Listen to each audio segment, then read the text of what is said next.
வழக்கமான பேய் கதைகளில் நம்ம என்ன பார்ப்போம்?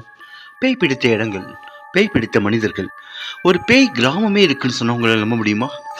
உண்மைதாங்க. ராஜஸ்தானோட குல்தார்ங்கிற அந்த கிராமம் தான் பேய் உலாவும் இடம்னு சொல்லி அந்த பகுதி சுற்றுப்புற மக்களால் நம்பப்படுகிறது. உண்மையை சொன்னோம்னா அங்கே மக்களே கிடையாது. 1852க்கு அப்புறம் ஒரே நாள் இரவில் அங்கே இருந்த மக்கள் எல்லாம் எங்கேயோ காணாமல் போயிட்டதா அதை சுற்றி இருக்கிற கிராமத்தில் உள்ள மக்கள் சொல்கிறாங்க. இதுக்கு பின்னாடி ஒரு கதையும் சொல்கிறாங்க. ஜெய்சால்மரின் திவானாக இருந்த சலீம் சிங்னு ஒருத்தர் அங்கே இருக்கிற ஊர் தலைவரோட மகளை விரும்பியிருக்காரு. இதுக்காக அவர் ஊர் தலைவரை கூப்பிட்டு மிரட்ட, இதுக்கு உடன்படாத அவரும் ஊர் மக்களும் அதுக்கு எதிராக நிற்கவும் கோபமடைந்த சலீம் சிங் அவங்களுக்கு எதிராக அடக்குமுறையை தூண்டியிருக்காரு. பொறுத்து பார்த்த ஊர் மக்கள் ஒரே நாள் இரவுல எல்லாத்தையும் காலி பண்ணிட்டு அந்த ஊரை விட்டே போயிட்டதாகவும் போகும்போது ஊருக்கு சாபம் கொடுத்துட்டு போனதாகவும் நம்பப்படுது. ஆளே இல்லாத ஊருக்குள்ள இப்ப பேய்கள் மட்டும் நடமாடுறதா அப்போதைய மக்கள் சொல்றாங்க. என்னதான் இந்த இடம் சுற்றுலாத்தலமா மாறி போனாலும் இரவு இங்க தங்க வேண்டாம்னு அரசாங்கமே ஆர்டர் போட்டிருக்காங்க. நன்றி.